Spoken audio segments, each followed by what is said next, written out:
আল্লাহ নবী মদিনায় গিয়ে সর্বপ্রথম যেই কাজটা করলেন সেই কাজটা হলো তিনি একটা মসজিদ নির্মাণ করলেন। সেই মসজিদের নাম হলো মসজিদে কোবা। নাম কি? মসজিদে কোবা নির্মাণ করলেন। মসজিদ নির্মাণ করার অর্থ হলো প্রত্যেকটা মানুষ মাত্রই বিশ্বাস করে মসজিদ কার ঘর। আরো জোরে বলেন কার? আওয়ামী লীগ, বিএনপি, জাতীয় পার্টি, জামাত, তাবলিগ, পীর মুরিদি, এমনকি যারা নামাজ পড়ে না তারাও বিশ্বাস করে মসজিদ কার।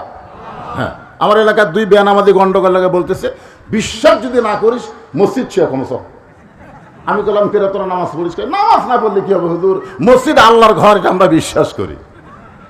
আপনারা বলেন তো, মসজিদকে যেভাবে আল্লাহর ঘর বিশ্বাস করেন গোটা বাংলাদেশও আল্লাহ, এই বিশ্বাস আমাদের আছে? নাই। বলে হবে না তো মুখ দিয়ে। আপনি আঙ্গুল দিয়ে দেখাচ্ছেন, আপনি কোন তো মুখের কথার দাম বেশি না আঙ্গুল দিয়ে বলার দাম বেশি?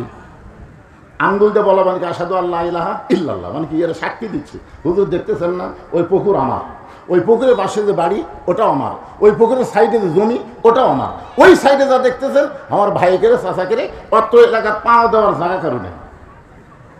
তো সবই যদি তোমাকে হয় আল্লাহর, আল্লাহটা দেখতে গেলে 2 মিনিট হাঁটা লাগবে। কয় মিনিট? 2 মিনিট হাঁটে মসজিদের কাছে গিয়ে বলতে হুজুর এখানেও আল্লাহর কিছু ছিল না, আমার চাচা আল্লাহ 10 শতক দান করছে। এখানেও আল্লাহর কিছু ছিল না, আমার চাচা দয়া করে আল্লাহ 10 শতক দান করছে, আর আমরা টাকা পয়সা দিয়ে আল্লাহ ঘর বানিয়ে দিছি। ফেরেশতারা কয় আল্লাহ এই দেশের নাম কি? যে এই দেশে তোমার কিছুই নাই, আর চাচা দান করলে তোমার জায়গা হয়, আর এরা টাকাতে ঘর বানিয়ে দেয়, এই দেশের নাম কি? আল্লাহ বলতেছে ওই দেশের মুসলমান খালি মসজিদ আল্লাহর বিশ্বাস করে, কিন্তু গোটা বাংলাদেশ আল্লাহর যদি বিশ্বাস করত, মসজিদ যেমন সুন্দর গোটা বাংলাদেশ তেমন সুন্দর হয়ে যেত। ঠিক কিনা? আপনারা বলেন তো, মসজিদে কোনোদিন দেখছেন আওয়ামী লীগ সামনে কাতার, বিএনপি দ্বিতীয় কাতার, জাতীয় পার্টি তৃতীয় কাতার, যুদ্ধাপরাধী জামাত চতুর্থ কাতার কোনোদিন আপনারা দেখছেন? বরং দেখা গেল 4 দলই মসজিদে গেছে, কিন্তু ইমামের মায়ের অসুখ, ইমাম আসেনি। জাতীয় পার্টি, আওয়ামী লীগ, বিএনপি, জামাত 4 দল মুসল্লি আছে, কিন্তু ইমাম নাই। তখন আওয়ামী লীগের নেতা বলতেছে কে হুজুর যখন কেউ নাই তাহলে আজকে নামাজ পড়াবে কে? বিএনপি বলতেছে ইমাম খুঁজবার গেলে জামাত ইসলামের মধ্যে খোঁজা লিখবে। জাতীয় পার্টি বলতেছে আমারও মত তাই। এখন আওয়ামী লীগ, বিএনপি, জাতীয় পার্টি 3 দল মিলে জামাত ইসলামের এক হুজুরকে বলতেছে হুজুর আপনি সামনে যান। আপনারা বলেন তো, বাংলাদেশে যতই দল থাক মুসল্লি হওয়ার দল আছে, কিন্তু ইমামতি করার দল কিন্তু একটাই। কথা বলতে হবে, মুসল্লি সাজবার পারবা, কিন্তু সামনে যাই ইমামতি করবা তোমার উরাত খালি থরথর থরথর করে কামবে, কারণ ওই জায়গায় যাওয়ার যোগ্যতা লাগবে। ঠিক কিনা? আল্লাহর ঘরের মধ্যে আওয়ামী লীগ, বিএনপি, জাতীয় পার্টি, জামাত কাতারবদ্ধ হয়ে নামাজ পড়ে। দেখবেন 4 আঙ্গুল সামনে যদি বিএনপি পিছনে থাকে, আওয়ামী লীগ হাড্ডা ঠেলতেছে তুই আমার ভাই, পায়ের গোড়ালির সঙ্গে গোড়ালি ঠিক না করলে নামাজ হওয়ার বুদ্ধি নেই। তাহলে মসজিদের মধ্যে আওয়ামী লীগ, বিএনপি, জাতীয় পার্টি, জামাত কাতারবদ্ধ হয়ে নামাজ পড়ে। যেই নামাজ শেষ করে মসজিদ থেকে বের হয় আবার আগের মতন 14 দল 20 দল হয়। আল্লাহ বলতেছেন এত দলাদলি করা যাবে না। ওয়াতাসিমু বিহাবলিল্লাহি জামিআ ওয়া লা তাফাররাকু, যদি তোমরা মুসলমান হও তাহলে তোমাদের সবাইকে এক হওয়া লাগবে। এক করবে কে? নামাজ। জোরে বলেন কে করবে? এই জন্য রাসূল হিজরত করার পরেই মদিনায় এসে মসজিদ নির্মাণ করলেন। মসজিদের মাধ্যমেই আপনারা বলেন তো, বাংলাদেশে কোন দল ক্ষমতা গেলে আল্লাহ বলতেছেন আল্লাযীনা ইম্মাক্কান্নাহুম ফিল আরদ, মুসলমানের মধ্যে কাউকে যদি ক্ষমতার আসন দেওয়া হয় তার 1 নম্বর কাজ হচ্ছে পদ্মা সেতু নির্মাণ করা। নাকি? 1 নম্বর কাজ হলো বাল্য বিয়া বন্ধ করা। 1 নম্বর কাজ হলো মাদক মুক্ত যুবক গঠা।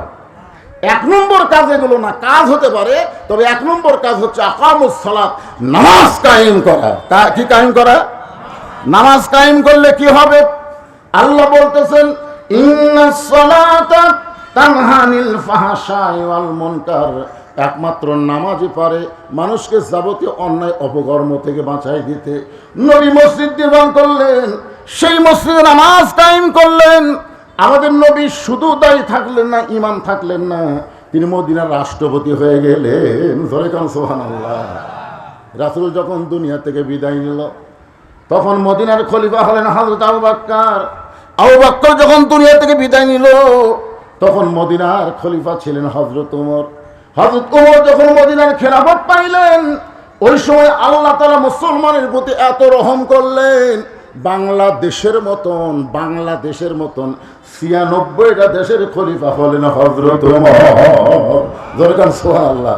আমাদের বাংলাদেশের মতন কয়টা? এই সবাই খেয়াল করবেন, ৯৬টা বাংলাদেশের সমান একটা রাষ্ট্রের খলিফা হলেন হযরত ওমর। মসজিদের মেম্বারে বসে নিজের গালে নিজে চড়া মারতেছেন। আইয়ুকুম আহসানু আমালা, বুঝবেন একটু খেয়াল করে, নিজের গালে ডান হাতে ডান গালে বাম হাতে বাম গালে। এমন সময় ওসমান গনি বলতেছে, আমির আল মুমিনিন আপনি কি পাগল হয়ে গেলেন? নিজের গালে নিজে চড়া মারতেছেন। ওমর ফারুক বলেন, ওসমান মিন শাররিল ওয়াসওয়াসিল খান্নাস, আমার খান্নাস আমাকে ধোঁকা দিছে। ওসমান গনি বলতেছে, কি ধোঁকা দিল? ওমর ফারুক বলতেছে, আমার মন আমাকে বলতেছে আমি নাকি অর্ধ পৃথিবীর খলিফা। ওসমান গনি বলতে, ঠিকই তো তাই, আপনি তো বর্তমানে অর্ধ পৃথিবীর খলিফা। ওমর বলেন, ওসমান যারা প্রকৃত মুসলমান হবে তারা শুধু বর্তমান নিয়ে চিন্তা করবে না, তাদের অতীতের কথা মনে রাখতে হবে, ভবিষ্যতের চিন্তা করা লাগবে। জোরে কান কথা ঠিক কিনা? হাসিনা যদি ভবিষ্যতের চিন্তা করে চলতো তাহলে দিনের ভোট রাতে দিত না, ২৪ সালের ড্যামি নির্বাচন দিত না, আবার আগস্টের ৫ তারিখে পলান লাগতো না। জোরে কান কথা ঠিক কিনা? কারণ ভবিষ্যতের চিন্তা করেনি, মনে করছে কি হুনুরে। আপনার ৩ তলা ৪ তলা বাড়ি যে উঠতেছেন, আপনি কোন তো উঠেই থাকবেন না নামা লাগবে?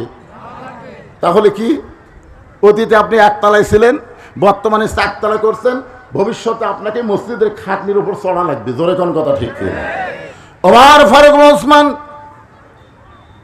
অতীতে আমি খালার বাড়িতে রাখালি করতাম, সকালবেলা ছাগল চড়াতে যাইতাম, সন্ধ্যার যখন ছাগলগুলো ফেরত আনতাম আমার খালা ছাগল গুনে বলতেছে, ওমর কয়টা ছাগল নিয়ে গেলে, কয়টা ফেরত আনলা? আমি ছাগল গুনে দিকে ৩-৪টা কম পড়ে গেছে। আমি আবার দৌড় দিতাম, এক দৌড়ে পাহাড়ি এলাকায় গিয়া ছাগলগুলো খুঁজে খুঁজে পুড়ে যখন খালারে জমা দিতাম, খালা আমার মাথার চুল টেনে বলতো, ওমর আজকে যেই ভুল করেছ আগামীকাল যদি একই ভুল করো তোমার রাখালির চাকরি কিন্তু আমি ক্যান্সেল করে দেব। আমি খালার পা ধরে বলতাম, খালা রাখালির চাকরি যদি ক্যান্সেল করে দেন তাহলে আমি ওমর থাকবো কোথায়, খাবো কি? একদিন যে ওমর রাখালির চাকরি রক্ষা করার জন্য খালার পা ধরে কেঁদেছে, আজকে সেই ওমর অর্ধ পৃথিবীর খলিফা হয়েছে। এটা ওমরের যোগ্যতাই নয়, এটা কেবলমাত্র আল্লাহর কোরআনের ওসিলায়। এখন আপনারা বলেন, আল্লাহর কোরআনের পাওয়ার আছে না নাই? একটা ছাগলের রাখালকে এই কোরআন অর্ধ পৃথিবীর খলিফা বানায় দেয়। আর আমাদের বাংলাদেশে আল্লাহর কোরআন থাকার পরেও আমরা মানুষের আইনের কাছে ধ্বজা ধরি। মানুষের আইন, আল্লাহর কোরআনে আল্লাহর আইন আছে না নাই? জোরে জন আছে না নাই? যেই রাখালকে অর্ধ পৃথিবীর খলিফা বানাই দিল, সেই রাখাল একদিন আল্লাহর কোরআন দেখার জন্যে, হযরত ওমর আল্লাহর কোরআনের পাওয়ার কি, আল্লাহর কোরআন কি, এটা দেখার জন্যে মদিনার অলি গলিতে ছদ্মবেশে ঘুরতেছেন।